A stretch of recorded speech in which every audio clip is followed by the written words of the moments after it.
షేర్లింగంపల్లి ఒక చాలా మంచి కమ్యూనిటీ. దాంట్లో చాలామంది గేటెడ్ కమ్యూనిటీస్, అపార్ట్మెంట్ బిల్డింగ్స్ ఉన్నాయి.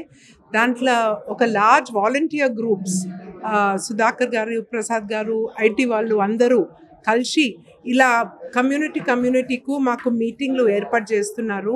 వాళ్ళ దాదాపు 4 మీటింగ్స్ అయిపోయినాయి ఇంతవరకు. ప్రతి ఒక్క మీటింగ్లో చాలా మంచి అవగాహన ఉంది. అందరు చాలా మంచిగా ఎక్స్ప్రెస్ చేస్తున్నారు.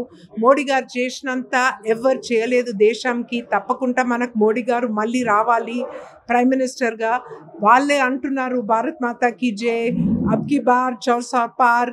మళ్ళీ చాలా మందికి కొండ విశ్వేశ్వరరెడ్డి గురించి తెలుసు, తనకు ఓట్ వేయాలని సిద్ధంగా ఉన్నారు. సో ఇలాంటి మంచి ఫీడ్బ్యాక్ వస్తుంది అందరి నుంచి.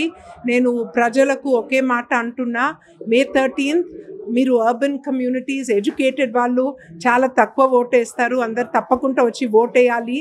ఇంకో రెండోది, మేము ఈసారి అర్బన్ ఏరియాలో బ్రోషర్స్, ప్యాంఫ్లెట్స్ తక్కువ డిస్ట్రిబ్యూట్ చేస్తున్నాం. ఎందుకంటే ఎన్వైరన్మెంట్ ఫ్రెండ్లీగా ఈ క్యూఆర్ కోడ్ పెట్టుకొని ప్రతి ఒక్కరిని క్యూఆర్ కోడ్ ద్వారా మన ఆన్లైన్లో డీటెయిల్స్ చూసుకోవాలా. ఇంకొక ముఖ్యమైన మాట ఏంటంటే, అందరికి వచ్చి April 13th వరకు వాళ్ళ ఓట్ రిజిస్టర్ చేయొచ్చు. First time voters polling booth మారవాలంటే అది కూడా అవకాశం ఉంది.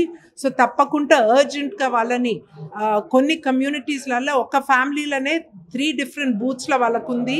అది కొంచెం కష్టం అని చెప్పి అందరినీ ఫ్యామిలీ ద్వారా ఒకే బూత్లో తీసుకొచ్చేటట్టు వాళ్ళు ఇప్పుడు ఈ అవకాశం ఉంది. ఎలక్షన్ కమిషన్ చాలా బాగా ఎఫిషియెంట్గా ఎలక్ట్రానిక్ ద్వారా మాకు అన్ని సౌకర్యాలు ఇస్తున్నారు. అందుకే మేము దాన్ని ఉపయోగపడుకుంటా తప్పకుండా అందరు ఓట్ వేయాలని నేను అందరినీ కోరుతున్నా.